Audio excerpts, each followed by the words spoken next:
ప్రస్తుతం రాష్ట్రంలో ఈరోజు మరి ఈ సౌత్ సెంట్రల్ రైల్వే దక్షిణ మధ్య రైల్వే ఏదైతే ఉందో దీన్ని పునర్విభజన చేసే కార్యక్రమం నడుస్తూ ఉన్నది.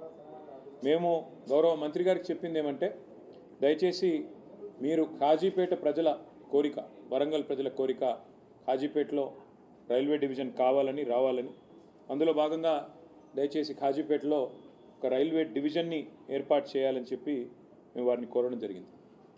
ఇది మా ప్రతిపాదన కాదు, రైల్వే ఉద్యోగులు, రైల్వేకి సంబంధించిన నిపుణులు చెప్తున్న ప్రతిపాదన. మేము ప్రతిపాదించిన ఈ రైల్వే డివిజన్లో కాజీపేట బల్లార్షా, పెద్దపల్లి నిజామాబాద్, కాజీపేట ఎర్రుపాలెం, డోర్నకల్ మనుగూరు, మోతమర్రి విష్ణుపురం, కాజీపేట వంగపల్లి సెక్షన్లు ఉండాలని సూచించాము. రైల్వే ఉద్యోగులు కూడా ఈ విషయంలో సంపూర్ణ మద్దతు తెలియజేస్తూ ఉన్నారు.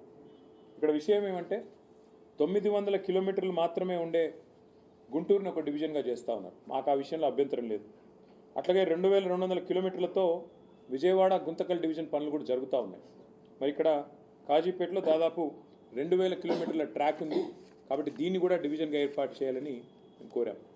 అట్లాగే మా రవిచంద్ర గారు కూడా కొత్తగూడెం డివిజన్ ఏర్పాటు చేసే సాధ్యాసాధ్యాలు పరిశీలించాలని చెప్పి వారు కూడా వివరంగా మరి మంత్రి గారికి రిప్రజెంటేషన్ కూడా ఇవ్వడం జరిగింది. సో కాజీపేట డివిజన్ అనేది ఒక డిమాండ్గా, అట్లాగే కొత్తగూడెం డివిజన్ అనేది మరొక డిమాండ్గా సాధ్యాసాధ్యాలు పరిశీలించి ఏ రకంగా చేస్తే బాగుంటుందో మరి న్యాయం చేయాలి అని చెప్పి వారికి కోరడం జరిగింది.